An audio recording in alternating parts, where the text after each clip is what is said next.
Okay, let's go ahead and work on 10.1, okay? So, this is hypothesis testing, and all you have to do in this section is answer what the hypothesis is. So, the first one says, a newsletter publisher believes that over 69% of their readership owns a Rolls Royce. Is there sufficient evidence at the 0.10 level to substantiate the publisher's claim? State the hypotheses. Okay. Since I'm not talking about means here, I know I'm going to use a P in my answer, okay?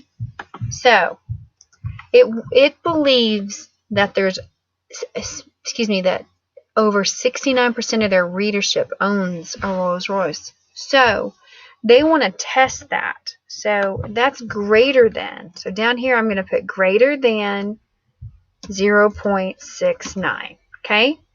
I changed my percentage to a decimal. All right. So if they believe it's over that, then the mathematical opposite for the null hypothesis will be less than or equal to 0.69. Okay.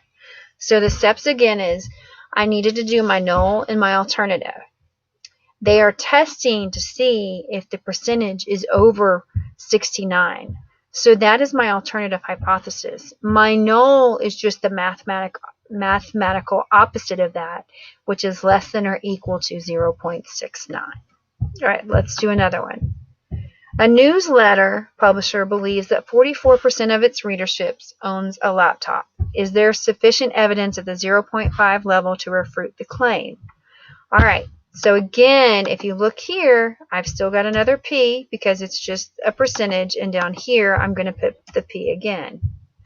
All right. The publisher believes that 44% of the readership owns a laptop. Okay. Always and forever, that equal sign has to be in the null hypothesis. So I'm going to put this equal to 0.44. All right. So what does that make the alternative? That makes the alternative not equal to 0.44. How did I get that? Well, again, I know it looks like we're testing that he believes at 44%, but in the world of statistics, the null hypothesis always has the equal sign. So in that instance, you put the not equals in the alternative, and you see what it does based on the conclusion. Here we go. A director of research and development is testing a new drug. She wants to know if there's evidence at the 0.02 level that the drug stays in the system for more than 394 minutes. For a sample of 68 patients, the mean drug time that stayed in the system is 398 minutes. Assume the standard deviation is 21. State the hypotheses.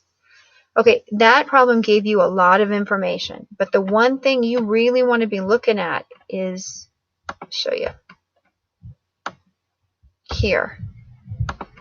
So, because it's an average, I'm going to put my mu sign in there. For both of them. First step, make that mu because you know it's an average. You don't see a percentage or anything like that. Okay, so this is greater than 394 minutes because that's what they believe. They think it stays in the system for more than that. So the null hypothesis would be the mathematical opposite of that, so it would be less than or equal to 394. Again, look, my numbers are the exact same. And I didn't touch anything right here for the sample. I just needed the population mean to talk about in my hypotheses. Okay, let's keep going further down, and this will be the last one for 10.1. The director of research and development is testing a new drug. She wants to know if there's evidence at the 0.05 level that the drug stays in the system for less than 378 minutes. A sample of 90 patients with a mean time of drug staying in the system was 372. Assume the standard deviation known is 22. State the hypotheses. Okay, again, this is an average, so I'm going to put my mu's in there.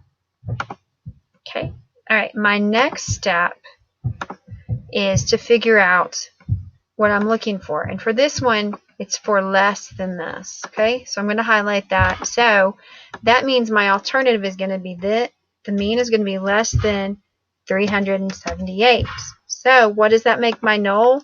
The mathematical opposite, which is, if I go back and insert it, greater than or equal to, okay? And you'll see this on Hawks on the keyboard. You can use these symbols. So this hypothesis, the null is the mean is greater than or equal to 378. The alternative is the mean is less than 378. I hope this helped. Thanks.